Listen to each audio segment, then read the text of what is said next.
बहुत समय पहले हम ये मानते थे कि पूरा ब्रह्मांड हमारे छोटे से नीले ग्रह के चारों ओर घूमता है। इसे जियोसेंट्रिक मॉडल कहते हैं। हमें लगता था कि सूरज, तारे और वो सब चमकते हुए आसमानी शरीर हमारे इर्द गिर्द नाचते हैं। ये थ्योरी प्राचीन ग्रीस और रोम में बहुत लोकप्रिय थी। अरस्तु और टॉलेमी जैसे मशहूर बुद्धिजीवियों को ये आइडिया बहुत पसंद था। लोग ये बात पहले क्यों मानते थे? अच्छा, सबसे पहले तो हमारा अहंकार काफी बड़ा है। दूसरी बात, कुछ चीजें ऐसी है जो इसे सपोर्ट करती है। जैसे अगर तुम धरती पर खड़े होकर सूरज की तरफ देखो तो ऐसा लगता है कि सूरज हर दिन हमारे चारों ओर घूम रहा है। चांद और ग्रह भी ऐसा ही करते हैं। सीधा सा नतीजा ये निकलता है कि शायद ये सब धरती के चारों ओर घूम रहे हैं। फिर ये भी है कि जब आप जमीन पर खड़े होते हैं तो धरती काफी स्थिर लगती है। ऐसा नहीं लगता कि वो चल रही है, समझे? और हमारे पैरों के नीचे की स्थिरता के चलते लोगों ने सोचा कि धरती हिलती नहीं है। लेकिन तब भी कुछ प्राचीन ग्रीक और रोमन दार्शनिक ऐसे थे जो कुछ बढ़िया सोच रहे थे। उन्होंने पृथ्वी के स्थिर मॉडल को इस आइडिया के साथ जोड़ा कि धरती असल में एक गोल गेंद है जो अंतरिक्ष में तैर रही है, ना कि एक सपाट डिस्क। उन्होंने चीजों को जोड़ना शुरू किया। कुछ समय बाद समोस का खगोलज्ञ और गणितज्ञ एरिस्टाक्स के पास एक बड़ा आइडिया आया। उसने सोचा कि शायद पृथ्वी सब कुछ का केंद्र नहीं है। उसने कहा कि सब कुछ सूरज के चारों ओर घूमता है। ये सोचकर हंसी आती है कि उन दिनों इस आइडिया को पागलपन समझा जाता था। इसलिए कुछ समय के लिए ज्यादातर लोग अपने पृथ्वी केंद्रित विचारों पर अड़े रहे। हमें अंततः सूर्य केंद्रित मॉडल को स्वीकार करने में कई सदियां लग गई, जिसमें हमारे सौर मंडल के सभी ग्रह सूर्य के चारों ओर घूमते हैं। इस विचार को कोपर्निकस, गैलीलियो और केपलर जैसे लोगों ने जीवित किया। ये बदलाव लोगों के लिए आसान नहीं था।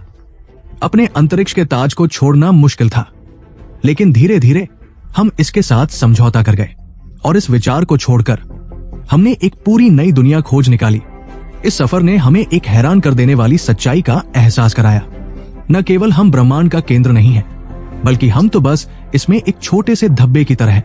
हम एक सूक्ष्म बिंदु हैं जो मिल्की वे नामक विशाल आकाशगंगा में फैला हुआ है। मिल्की वे की खोज तो हमारे अपने आंगन से ही शुरू हुई थी। अगर आप कभी साफ रात में तारे देखते हैं तो आपने शायद एक हल्की चमकती पट्टी देखी होगी। ये जैसे तारे जुड़े हुए एक चमकीले आसमान का रिबन है। ये हमारी गैलेक्सी है। इसका नाम मिल्की वे इसलिए रखा गया क्योंकि ये ऐसा लगता है जैसे किसी ने सड़क पर दूध गिरा दिया हो।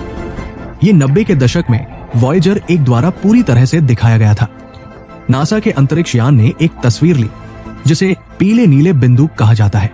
वो छोटा सा पिक्सेल जिसे देख पाना लगभग नामुमकिन है, हमारा ग्रह है। ये फोटो सूरज से 3.7 अरब मील दूर से ली गई थी। ब्रह्मांड के हिसाब से ये दूरी कुछ भी नहीं है, लेकिन हमारे लिए ये सोच पाना भी नामुमकिन है। तो जब वैज्ञानिकों ने मिल्की वे का पता लगाया तो उन्होंने दूरबीनें ले ली। उनका मकसद रात के आसमान के अनदेखे हिस्सों का नक्शा बनाना था और बेशक इस विशाल दुनिया में हमारी जगह ढूंढना था। इसके लिए सबसे पहले हमें अपनी आकाशगंगा की संरचना के रहस्यों को समझना था। ठीक है, तो हम साफ देख सकते हैं कि इसमें कुछ पट्टी जैसी संरचना है। इसका मतलब शायद यह है कि हमारी आकाशगंगा कोई बड़ा गोल गेंद नहीं है जैसे कि ग्रह और तारे।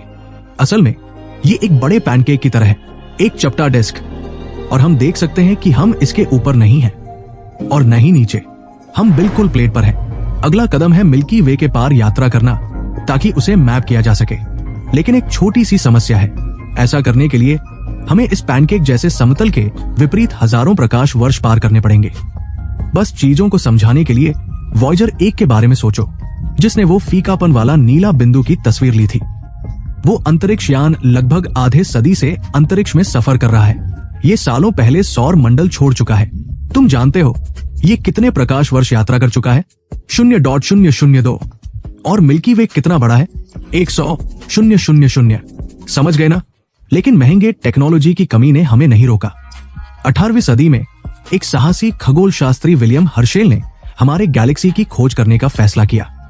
केवल एक टेलीस्कोप के साथ इस खगोल शास्त्र के इंडियाना जोन्स ने रात के आसमान में तारों का नक्शा बनाना शुरू किया। इसके नतीजे में उसने यूरेनस, 2000 से ज्यादा नेबुला और मिल्की वे का पहला नक्शा बनाया, जिसमें इसे एक डिस्क के रूप में दिखाया गया। नक्शा बहुत सटीक नहीं था, लेकिन फिर भी काफी प्रभावशाली था। अफसोस की बात है, उसे इंटरस्टेलर डस्ट के बारे में नहीं पता था। ये ऐसे जैसे स्पेस में धुंध होती है जो हमारे मिल्की वे के बीच के सितारों को देखने में रुकावट डाल सकती है। ये धूल मिल्की वे के केंद्रीय क्षेत्र को असल में जितना भरा हुआ है उससे कम भीड़ भाड़ वाला दिखाने लगी। अब चलो 20वीं सदी तक चलते हैं। हेनरिएटा स्वान लेविट एक अमेरिकी खगोलज्ञ, एक और जिज्ञासु तारे देखने वाली थी। लेकिन उन्होंने एक खास तरह के तारे पर ध्यान केंद्रित किया जिन्हें सेफाइड वेरिएबल्स कहा जाता है। इन तारों में एक अनोखी खासियत थी, ये धड़कते थे, एक निश्चित पैटर्न में चमकते और मंद होते थे। लेविट का काम वेधशाला में लाइब्रेरियन जैसा था। उसने इन खास सितारों का रिकॉर्ड रखा और इस काम के दौरान उसने कुछ अद्भुत खोज निकाली।